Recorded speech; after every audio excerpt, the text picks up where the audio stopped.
Also here this evening, Republican Congresswoman Elise Stefanik, a member of the president's impeachment defense team. Representative Stefanik, thank you for being here tonight. Glad to be here, Martha. So what do you say to Eric Swalwell?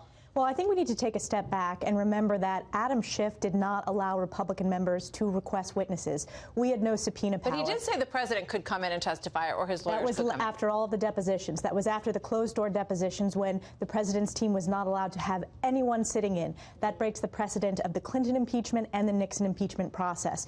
The president has a right to a fair trial, and he did not get that fair trial with Adam Schiff. It is because it's a weak case that you're hearing the Democrats talk about their need for additional witnesses. They understand how flimsy the evidence is. And again, you're hearing in their floor testimony on the Senate floor, Adam Schiff is relying on half-truths. But the witness accusation against Republicans is disingenuous by Adam Schiff because, again, we were unable to call a single Republican witness. We would like to hear from Hunter Biden. We would like to hear from Adam Schiff. We would like to hear from the whistleblower. Would you like to hear from John Bolton? That should have been called on the House side. There was a subpoena issued, and Adam Schiff chose to take back that subpoena. But he referred to the polls. The congressman referred to the polls, and they do show that in overwhelming, I've seen numbers from 61 to 70% of Americans say, sure, if it's going to, and what would the president be worried about if John Bolton comes in if he's not concerned? That's up to the senators, but the mistake that Adam Schiff made was he did not allow us to call witnesses. It was not a fair process in the House, and now the Democrats do not have control over the Senate. So I trust the senators are going to make the right decision for the information that they think they need to make a determination. This is from Greg Sargent at the Washington Post today. He says GOP senators who vote against subpoenaing new witnesses and documents run the risk that more damning revelations will come out after any such vote and after their inevitable acquittal. This could allow those revelations to be hung around their necks as examples of what they sought to help Trump cover up. What do you say to that? I say to that, again, it highlights how weak Adam Schiff's case was and how unfair this process has been. The Republicans' role in terms of the Senate and Democratic senators is to be fair jurors and to listen to the case and all the evidence that was collected as part of the House process. Again, this is the first time we're hearing from the president's defense team. We are 70-plus days into this process, and this is the first time not only the senators but the American people are hearing from the president's side, and I think that's very important. So what do you expect in terms of the president's defense? What do you think their focus is going to be? Because some, even in the opening statements, asked, why they sort of weren't for sort of more forward, more progressive in their perspective in terms of laying out why they think he's innocent or laying out why this would be, what he's accused of is something that the president would never do. It's much more procedural in terms of their approach. Do you expect that to change? I expect that they're going to respond to all of the accusations from Adam Schiff and other Democratic floor managers. Yeah. I think they are going to pick apart the case. And I think, as you saw on the House side, when we had the open hearings, Republican members were able to bring the truth and bring the facts forward. So some of the questions that I asked really focused on, do any of the witnesses have direct evidence of impeachable offenses, high crimes and misdemeanors, treason or bribery? And every single witness I asked that question said no. Those were important questions to ask. And as Adam Schiff is playing those videos, they're not showing the context of some of the Republican key questions in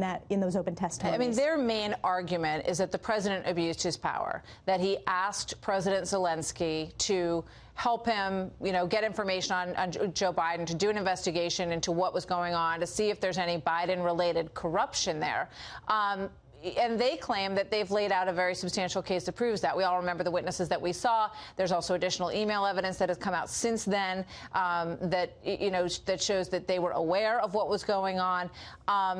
What do you say to them when you look at the transcript, as the president says, everyone should do? What do you see in that reference to Joe Biden? I believe that the two most important facts of this case is that there was no investigation into the Bidens, and Ukraine received the lethal security assistance. In fact, more assistance than Ukraine received under the Obama administration. True. And there are fair concerns about corruption in Ukraine. This is taxpayer dollars we're sending to a developing country. We ought to make sure that those taxpayer dollars aren't going to corrupt entities. And I think the commander-in-chief should be concerned about corruption. But again, there was no investigation into the Bidens. I mean, I think that's a very interesting point point to bring up. The issue of national security, which we heard quite a bit about today from Adam Schiff, when you do compare what the Obama administration actually gave in terms versus what the Trump administration has given in terms of lethal weaponry to Ukraine and assistance, there's no comparison. Absolutely, and the most important lethal aid that we can provide are javelins. That's the anti-tank to really target Russian aggression in the region. Ukraine asked President Obama. They chose not to provide the javelins. Under the Trump administration, with support of Congress, we provided that defensive lethal aid. And another important point that's being missed that I hope is raised by the president's defense team is, by law, according to the National Defense Authorization Act, which many of the Democrats, I think every single Democratic House manager and Republican voted for, requires the president to ensure that security assistance to Ukraine is not going to corrupt entities. So it's interesting, you know, when you look at the recent polls, the president's numbers have strengthened a little bit over the last month or so, I would say.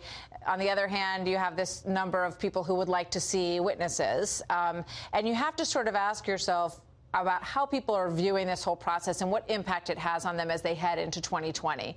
How do you balance those two things? I listen to constituents in my district. They are tuning this out. They are tired of the incessant impeachment coverage. They want us to get back to work. There are more people in my district who are talking about Jeter being admitted to the Hall of Fame than there are talking about impeachment. Yeah. And you're seeing that in the viewership numbers. I do think they will be tuning in to the president's defense team, since it will be the first time that the American people will hear from them. But people want us to get back to work, and they overwhelmingly want this determined at the ballot box. Polling does show that this should be determined by election, by the American people. Yeah. We're 9 months away from an election, and we know that the founding fathers talked about the importance of allowing everyone to make these decisions at that point as well. Good points, all. Thank you very much. Good to have you with us tonight. Elise Stefanik, representative from New York. And